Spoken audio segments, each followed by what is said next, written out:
From the early to mid-1990s, Seattle was front and center in pop culture, with the hit series Frasier set there, while the city's NBA team, the Sonics, had managed to put together another championship-caliber team centered around the duo of Gary Payton and Shawn Kemp, who frequently dominated the league's highlight reels.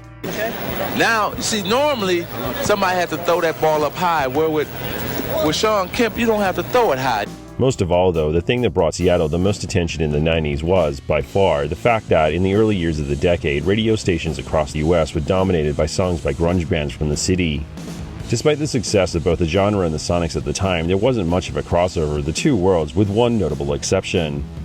One grunge band who were especially successful in the 90s was Pearl Jam. And in addition to music, the band members were also passionate about basketball, so much so that, after forming in 1990, they briefly toured under the name Mookie Blaylock, a reference to the NBA player. Well, you want to talk about some inspirational defense. Look at Mookie Blaylock. Later, their first album, released in August 1991, was named 10 in honor of Blaylock's jersey number. Pearl Jam were distinct from other bands from the era in a number of ways. They often actively undermined their own success by refusing to indulge in industry-standard practices such as releasing video clips for every single or participating in back-to-back interviews to promote new releases.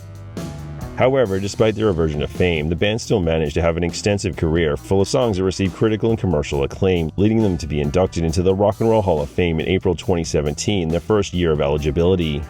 The primary songwriters for the band were vocalist Eddie Vedder and rhythm guitarist Stone Gossard, though other members of the group also often contributed to their catalog. Fellow co-founder bassist Jeff Ament was credited for co-writing a number of the band's biggest hits, such as the 1992 single Jeremy off of 10. Usually, Ament's contributions were limited to music, though he sometimes also wrote a song's lyrics.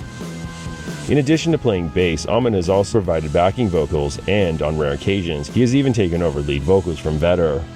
The most notable instance of this is with the song Sweet Lew. The song is an outtake from Pearl Jam's sixth studio album, Binaural, released in May 2000. Sweet Lew was later released in November 2003 on their compilation album Lost Dogs, and reactions to the piece were mixed, given its unusual nature. Showtime and worthy, those were the days. At just 2 minutes and 11 seconds, the song is unusually short, and it's experimental, as it's well and truly a departure from the band's typical distinct sounds.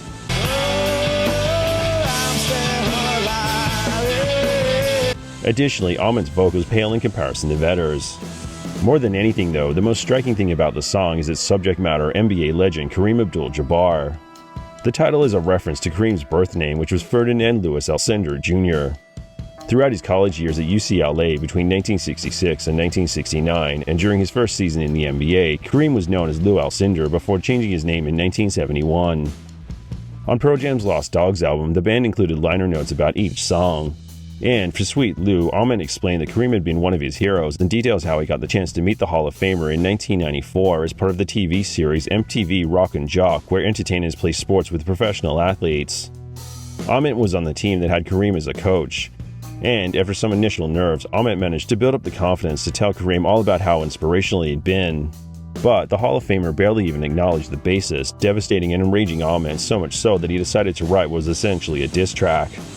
Lyrically, Sweet Lew opens by stating the reasons why Ament loved Kareem, which went way beyond just basketball, as it included his passion for jazz music and martial arts skills. Then, the song gets petty, as Ament concludes by referencing the urban legend that Kareem had lost all his money due to bad investments, such as a series of hotels exclusively for tall people. Ultimately, however, during the writing process, Ament came to empathize with Kareem as he realized that the Hall of Famer was probably just tired or having a bad day, and his disinterest in meeting Ament wasn't malicious. In fact, it was completely understandable. Upon reflection, Ament realized that he, too, had probably been inadvertently rude to superfans over the years and would hate to be judged by that lone interaction.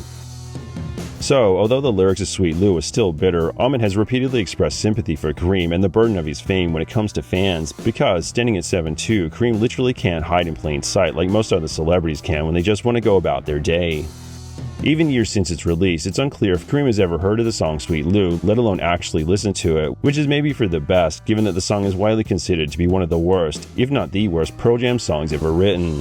So, given that Kareem has a history of being brutally honest with people, if he ever was truly sincere about what he thought of it, his response would almost certainly be even more vicious than his initial snub that inspired it in the first place.